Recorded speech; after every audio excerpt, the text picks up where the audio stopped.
This is the Book of Mormon Digging Deeper. I'm your host, Mark Swint.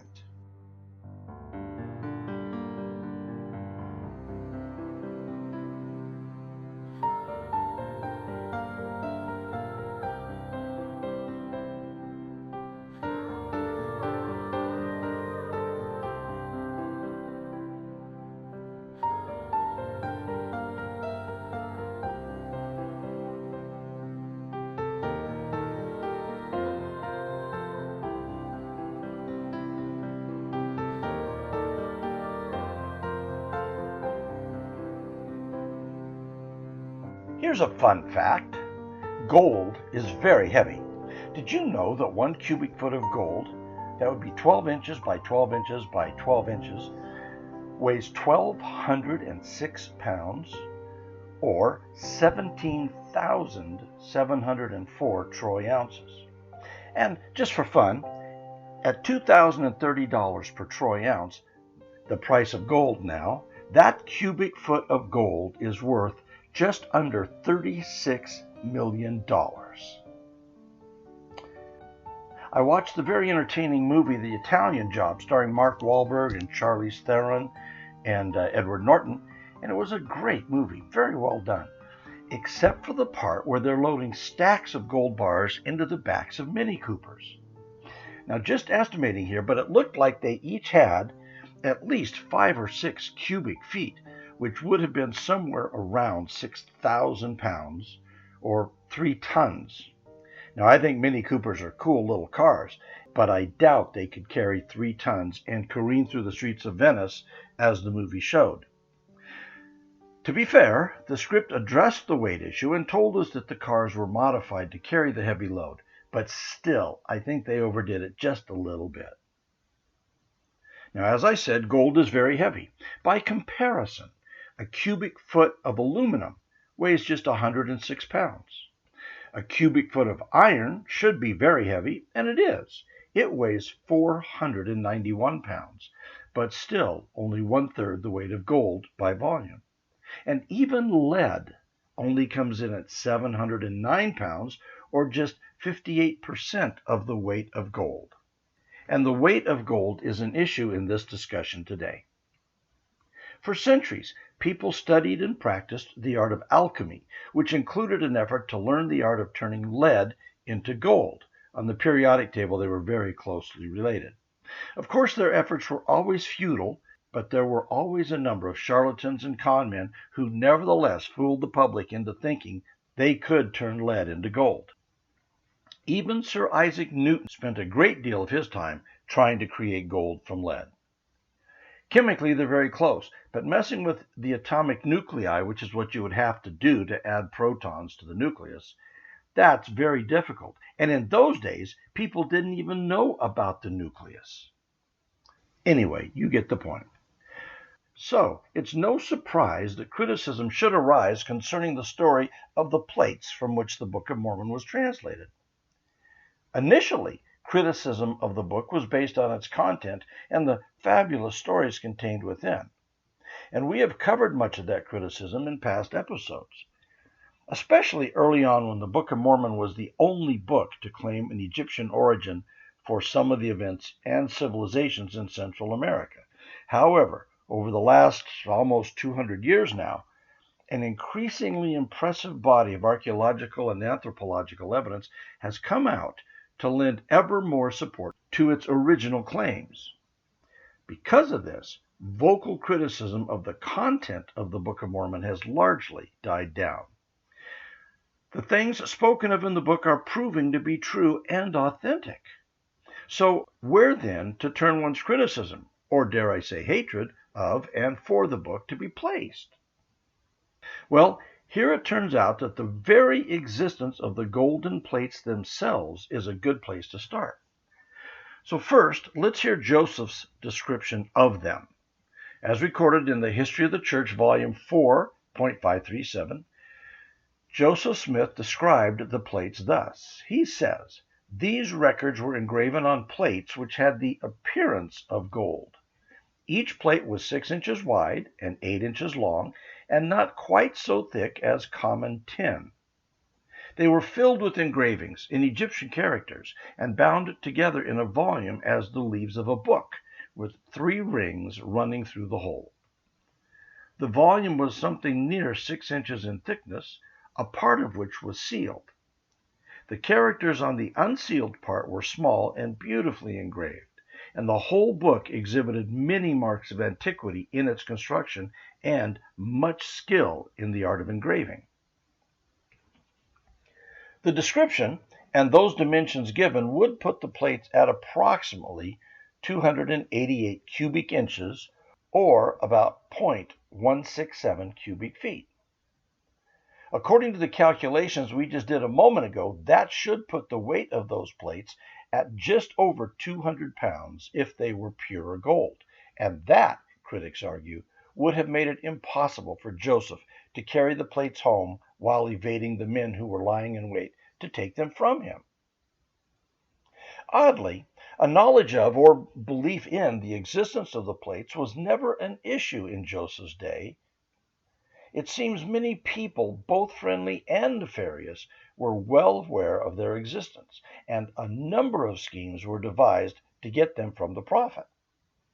If I may, let me share with you some of the intrigue of that time. Andrew Hedges, assistant church historian and professor of church history and doctrine at Brigham Young University, gives us the details in his essay, Take Heed Continually, Protecting the Plates. This is a bit lengthy, so please be patient with me. I think you will find this very interesting.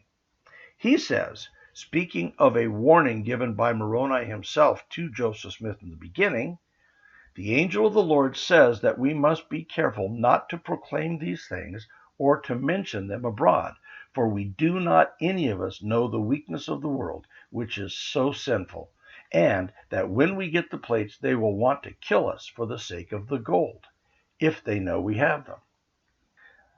This warning of Moroni's was not an idle threat. Even before Joseph Smith received the plates 4 years later, various people were plotting how they might obtain them, and several attempts were made to wrest them from the prophet's care once they were in his possession. By the 22nd of September, 1827, several people with wrong intentions knew of the plates' existence, knew roughly of their whereabouts, and knew that the time was approaching for Joseph Smith to obtain them. Joseph, however, was apprised of those people's knowledge and their determination to obtain the record for themselves, and took precautions against such an event. According to his mother's history, Joseph came to her about midnight on the 21st of September, 1827, and asked her if she had a chest with a lock and key. When she answered she did not, he reassured her that all would be well. He and Emma then left the house for the hill Cumorah with Joseph Knight's horse and wagon, having told no one that they were going. No account exists detailing everything that transpired that night at the hill Cumorah, but from Joseph Smith's own record we know that Moroni met Joseph there and delivered the plates with the warning, quote, that I should be responsible for them, and that if I should let them go carelessly or through any neglect of mine, I should be cut off, but that if I would use all my endeavors to preserve them, they should be protected. The prophet's mother, no doubt getting her information from Joseph, recorded Moroni's words in some greater detail. She says this, Now you have got the record into your own hands, and you are but a man. Therefore you will have to be watchful and faithful to your trust, or you will be overpowered by wicked men, for they will lay every plan and scheme that is possible to get them away from you, and if you do not take heed continually, they will succeed. While they were in my hands, I could keep them, and no man had power to take them away, but now I give them up to you. Beware and look well to your ways, and you shall have power to retain them until the time for them to be translated. After receiving the plates at the hill, the prophet hid them nearby in a hollow birch log whose tough bark had resisted the forces of decay better than the wood itself. Cutting a hole in the bark and peeling it back, he placed the plates in the cavity of the log thus exposed. Then replaced the bark and laid across the log in several places some old stuff that happened to be lying near. in order to conceal, as much as possible, the place in which they were deposited. And this was apparently done in the absence of Emma, who presumably was waiting in the wagon nearby. Upon his return home, the prophet's mother told Joseph to go to a cabinet maker she knew and ask him to make a chest in which Joseph could hide the plates when he brought them in from the woods. Concerned about how he would pay the cabinet maker, Joseph accepted employment the next day, 23rd of September, to build a wall in the well of a widow living in Macedon. Although the job would require Joseph to stay in Macedon for several days, he evidently felt secure enough about the plates in the log to leave them there for the time being. Shortly after the prophet left for Macedon, Joseph Sr. learned of 10 or 12 men who, under the direction of Willard Chase, a Methodist leader in the neighborhood, and Samuel Lawrence, had sent 60 miles for a conjurer to help them find the plates. The following morning, Joseph Sr. went to Samuel Lawrence's home, where he found the men devising many plans and schemes to find, quote, Joe Smith's gold Bible, as they termed it. Sitting down near the door and pretending to read a paper, Joseph Sr. overheard Lawrence's wife caution the men to speak more quietly, at which the conjurer bawled out at the top of his voice, I am not afraid of anybody. We will have the plates in spite of Joe Smith and all the devils in hell. Satisfied that he'd heard enough, Joseph Sr. left. When he arrived home, he asked Emma if she knew where the plates were. She responded that she did not.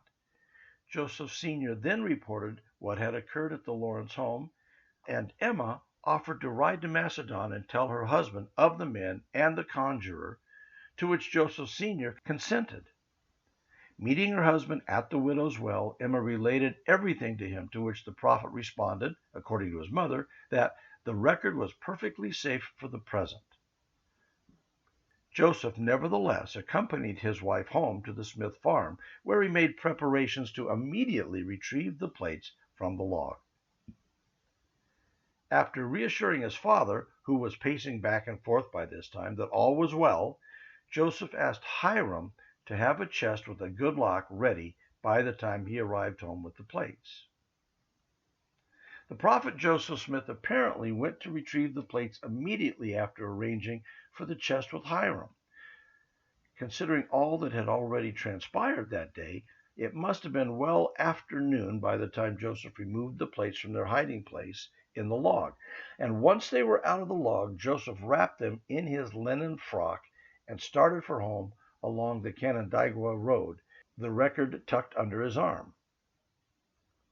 Leaving the road after a short distance for the safety of the woods, he eventually came to a large windfall where several trees had blown down. His mother wrote, quote, as he jumped over a log, a man sprang up from behind and gave him a heavy blow with a gun. Joseph turned around and knocked him to the ground and then ran at the top of his speed. About half a mile further, he was attacked again in precisely the same way. He soon brought this one down also and ran on again, but before he got home, he was accosted the third time with a severe stroke with a gun. Joseph struck this third and final attacker with such force that he dislocated his own thumb. But he continued running, being closely pursued until he came near his father's home, at which time his assailants, quote, for fear of being detected, broke off the chase. Reaching a fence corner, he threw himself down to recover his breath, and then arose and continued running until he reached the house. His mother and sister, Catherine, were there when he came in. He entered the house running, they said, the plates clasped to his side with his left hand and arm, his right hand badly bruised from knocking down at least 3 men who had leaped at him from behind bushes or fences as he ran. Panting for breath, the prophet reportedly allowed Catherine to take the plates from him. I think this is a good testimony of the reality of the plates. Had Joseph Smith just made up the story of the golden plates, I don't believe so many men would have schemed so tenaciously to get them. Apparently, there was no doubt among the townsfolk that Joseph did have some sort of plates with him. And if his story was fake, why would he have even pretended to have the plates in the first place? It seems quite a lot of effort was expended on securing and protecting them, and the Smiths never had enough money for anything extra, so the commissioning of a carpenter to fabricate a wooden box would surely have seemed unnecessary. This account, if true, as harrowing as it is, makes it clear that all these actions would have been impossible to undertake if the plates had weighed 200 pounds. So, is the story fake? Or is there some other explanation? Well, perhaps the plates were not pure gold. After all, no one said they were. A careful examination of early descriptions of the plates is revealing. Looking again at Joseph's own description of the plates, which we had just read from the history of the church, he said, "These records were engraven on plates which had the appearance of gold." He did not say they were gold. Other descriptions call them the golden plates. Now, golden is an adjective, a descriptor. Gold, as in plates of gold, on the other hand, is a noun. Gold is a thing, golden is a description. And nowhere in the Book of Mormon are they called gold plates.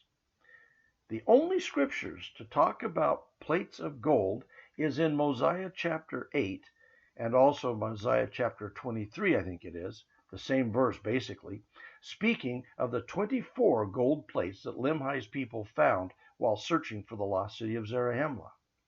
Those plates were, in fact, pure gold. The scripture says, "And for a testimony that the things that they had said were true, they have brought 24 plates which are filled with engravings, and they are of pure gold." By contrast, the plates Joseph had were always described as golden plates or appearing as gold. But the claim never was made that the plates were of pure gold. Joseph's preface and official statement in the first edition of the Book of Mormon, and a testimonial written by a group of 8 witnesses, described the plates as having an appearance of gold. The Book of Mormon authors simply said they engraved their writings on plates. In their descriptions, Joseph and the witnesses emphasized the antiquity of the plates and the curious engravings, but it was the golden sheen of the plates that captivated the popular imagination. Further testimony supports the notion that the plates were not made of pure gold, because numerous witnesses described them as weighing much less than comparable gold plates would weigh. First of all, the Apostle John A. Widtsoe agrees with me. He suggested that if the gold were pure, the plates would weigh 200 pounds, which would be a heavy weight for a man to carry, even though he were of the athletic type of Joseph Smith. William, Joseph's brother, who had lifted the plates, thought they weighed about 60 pounds, according to the best of my judgment, he says. Others who lifted the plates while they were wrapped in cloth or enclosed in a box thought that they weighed about 60 pounds. Martin Harris said that he hefted the plates many times and should think they weighed 40 or 50 pounds. According to Smith's one-time friend Willard Chase, Smith told him in 1827 that the plates weighed between 40 and 60 pounds, most likely the latter. And Joseph's father, Joseph Smith Sr., reportedly weighed them and said in 1830 that they weighed 30 pounds, though that was the most conservative estimate. But it still is clear that everyone with knowledge of the plates generally agreed that they did not weigh 200 pounds and therefore were certainly not pure gold. We have the statement from Joseph's own brother William, who said that he felt the plates inside a pillowcase in 1827. He said in 1884 that he understood the plates to be a mixture of gold and copper, much heavier than stone and very much heavier than wood, he said. Josiah Stoll testified that he inadvertently caught a glimpse of a corner of the plates, making him the only witness to see the plates by accident, and he said it resembled a stone of a greenish cast. Late in life, Martin Harris stated that the rings holding the plates together were made of silver, And he said the plates themselves, based on their heft of 40 or 50 pounds, were lead or gold. In 1831, a Palmyra newspaper quoted David Whitmer, one of the three witnesses, as having that the plates were a whitish yellow color with 3 small rings of the same metal. And though the descriptions do vary somewhat, it is clear that no one involved thought the plates were composed of pure gold. So what were they made of? Well, first of all, we have to talk about just what plates we're talking about. There are a number of plates spoken about in the Book of Mormon. Of course, there are the brass plates of Laban that the boys returned to Jerusalem to claim, and there are the large plates of Nephi that were made about 10 years after they left, and the small plates of Nephi that were made about 40 years after they left Jerusalem. There are also the 24 gold plates that contained the record of the Jaredites, and then, of course, also the plates which Mormon used to record his abridgment of the large plates. There are also many other records, as mentioned in the book Words of Mormon in the Book of Mormon. The plates that Joseph Smith received from Moroni were composed of 3 things. The top plate was the title page written by the hand of Moroni. Next were the small plates of Nephi, which Mormon found as he finished his original abridgment, and then, of course, the plates of Mormon upon which he made his record. You can imagine a stack of plates sitting on the left side of 3 rings which held them together. So the stack has on top the title page, under that were the small plates of Nephi, and under them were the plates of Mormon, including the sealed 2/3, which is yet to come forth. While we do not have a specific description of the plates of Mormon, we can assume that they were fabricated in similar size and fashion to the plates of Nephi, which we do have a description of, and for that we can turn first to the source document itself, the Book of Mormon. And in 1 Nephi 18, the last verse reads, "And it came to pass that we did find upon the land of promise, as we journeyed in the wilderness, that there were beasts in the forests of every kind, both the cow and the ox, and the ass and the horse, and the goat, and the wild goat, and all manner of wild animals, which were for the use of men. And we did find all manner of ore, both of gold, and of silver, and of copper." Now this verse says they did find all manner of ore, which would indicate more than just gold and silver and copper, and yet those are the only 3 elements that are mentioned by name. Now let me just take a moment and remind you of an episode way back at the beginning of this podcast. That was episode number 4, The Difference One Word Makes. In that episode, I showed how a chapter break from Isaiah 1 to Isaiah 2 gave the misleading indication that the thought expressed at the beginning of chapter 2 was a new, fresh thought, when in fact it was merely the continuation of the promises made in chapter 1. Well, here in chapter 18 of 1 Nephi, I think we have the same thing going on. Parley P. Pratt was the one who divided the book into chapters, and I think 1 Nephi 18, the last part of that, and at least the beginning of 1 Nephi 19, should be one chapter. Because 1 Nephi 19 verse 1 starts by saying, "And it came to pass that the Lord commanded me, wherefore I did make plates of ore, that I might engraven upon them the record of my people. And upon the plates which I made I did engraven the record of my father, and also our journeyings in the wilderness, and the prophecies of my father, and also many of mine own prophecies have I engraven upon them." Now, if we read the last verse of 1 Nephi 18 and the first verse of Nephi 19 together, we get this.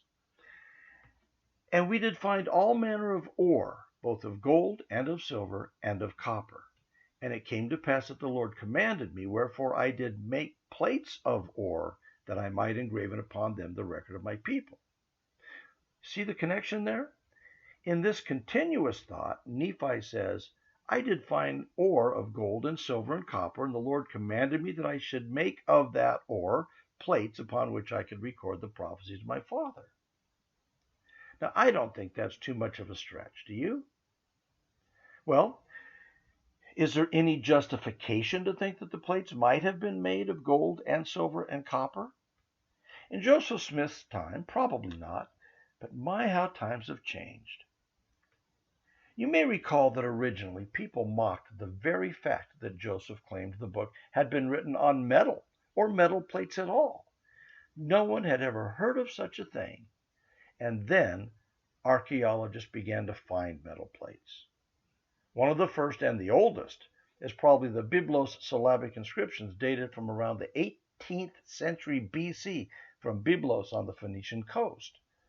Interestingly, they are now considered Semitic bronze plates written in Reformed Egyptian. These plates were discovered by a man named Maurice Dunand between 1928 and 1832. Walter Burkert did a study of the dependence of Greek civilization to the ancient Near East and said this: the reference to bronze plates as a term of ancient sacral laws would point back to the 7th or 6th century BC as the period in which the terminology and the practice of writing on bronze plates was transmitted from the Phoenicians to the Greeks. Interesting to note here that this is precisely the time of the beginning of the Book of Mormon record, and it is completely fair and reasonable to assume that as a novel record-keeping device, plates would have been the answer Nephi needed to make and keep his record.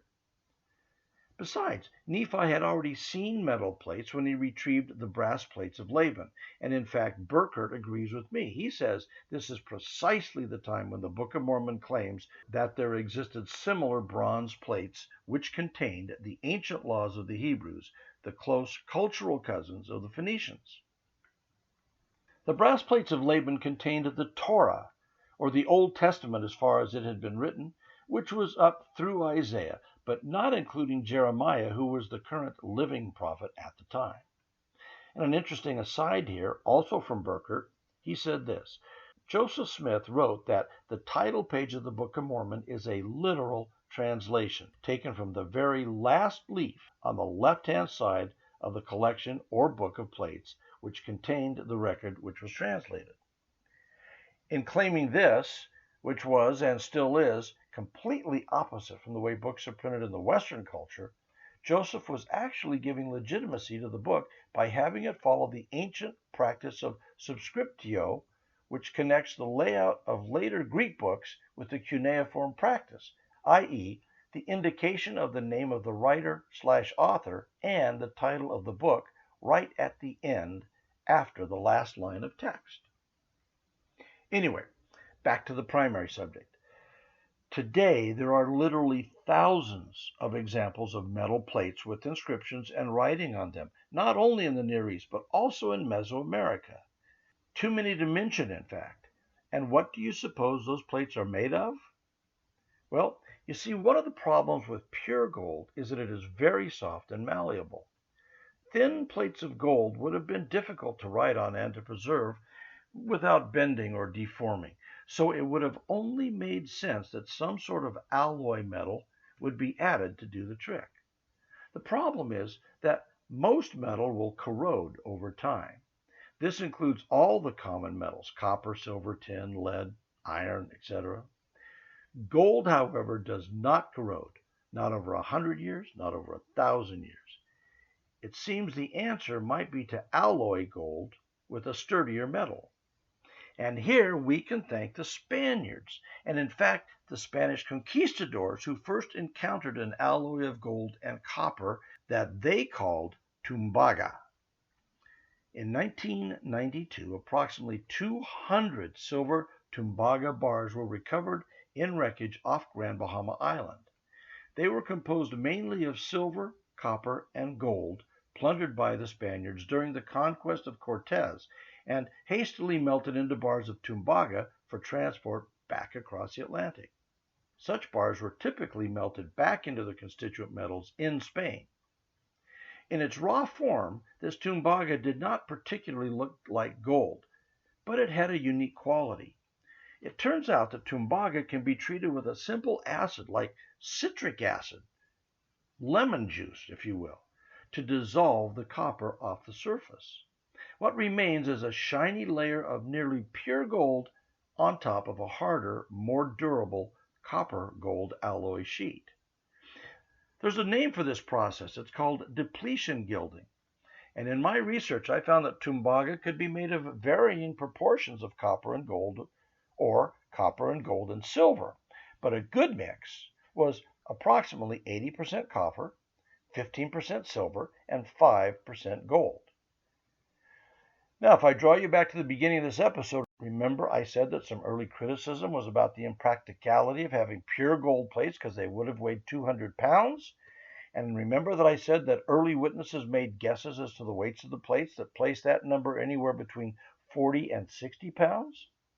Well, researchers who have studied this have concluded that a set of plates like the Book of Mormon, if made of this same tumbaga with the 80-15-5% proportions, would weigh roughly 55 pounds, in remarkable agreement with what Joseph Smith claimed nearly 200 years ago. He did not know about tumbaga, nor much if anything about Spanish conquistadors. All he knew was that he had a book of plates that were engraven on plates which had the appearance of gold.